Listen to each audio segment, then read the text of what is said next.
একটা ট্যাক্সি ডেকে উঠে পড়ে নীলিমা। বৃদ্ধাশ্রমে যাচ্ছে আজ ও।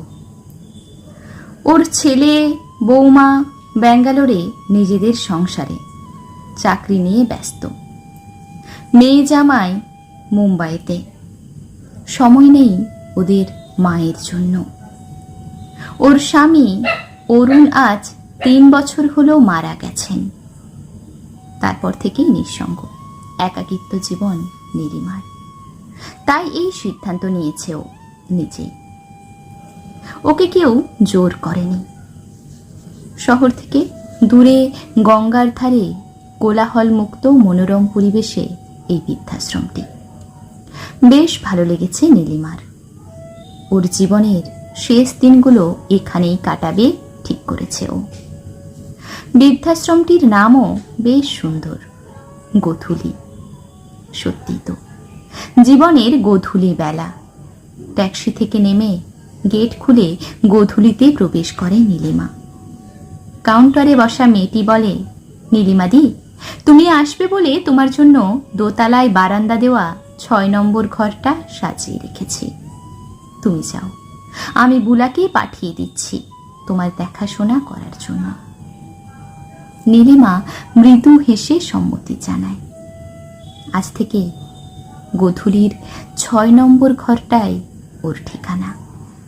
এখানে ওর মতো আরো অনেকে আছে যাদের সংসারে প্রয়োজন ফুরিয়ে গেছে।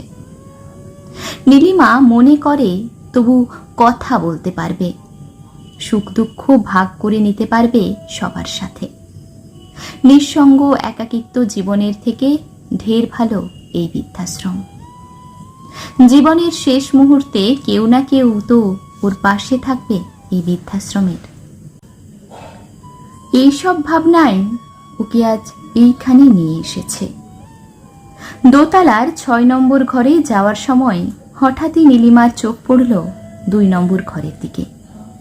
খুব চেনা চেনা মনে হচ্ছে, কিন্তু ঠিক মনে করতে পারছে না ও কোথায় যেন দেখেছে এই মহিলাকে। সেই শান্ত সুন্দর মুখ, বয়সের ছাপ মুছে দিতে পারেনি সৌন্দর্যকে। ডান গালে একটা বড় আঁচিল, কিন্তু কিছুতেই মনে পড়ছে না। পা বাড়িয়েও পিছিয়ে গেল নীলিমা। 6 নম্বরে না গিয়ে ঢুকে পড়ল 2 নম্বর ঘরে। কে তুমি? কি নাম গো তোমার? আমি কি তোমাকে জানি? বলল নীলিমা। চমকে গিয়ে উত্তর দিল সুজাতা। আমি সুজাতা রায়, মধ্যমগ্রাম থেকে এসেছি, কিন্তু তোমাকে তো ঠিক চিনতে পারছি না। শান্ত গলায় বলল সুজাতা। কমলা গার্লস স্কুল? বলল নীলিমা। সুজাতা হ্যাঁ বলতেই জড়িয়ে ধরল নীলিমা ওকে। বলল, সুজাতা, আমি তোর নীলিমা, চিনতে পারছিস? আজ কত বছর পর। কান্না আর ধরে রাখতে পারল না দুজনে। জীবনের শেষ অধ্যায়ে এসে আজ এইভাবে ওদের দেখা হয়ে যাবে ওরা কোনোদিন স্বপ্নেও ভাবেনি। ক্লাস 10 পাশ করার পর সুজাতার বিয়ে হয়ে গেছিল দিল্লিতে। তখন তো আর এত ফোন ছিল না, আর কোনোদিন খুঁজে পায়নি নীলিমা ওকে। তারপর নীলিমারও বিয়ে হয়ে যায়। সংসার সন্তান সহ ব্যস্ত জীবন নিয়ে 2 বন্ধু ভুলে যায় ওদের বন্ধুত্বকে। আজ আবার স্মৃতিগুলো জীবন্ত হয়ে উঠেছে।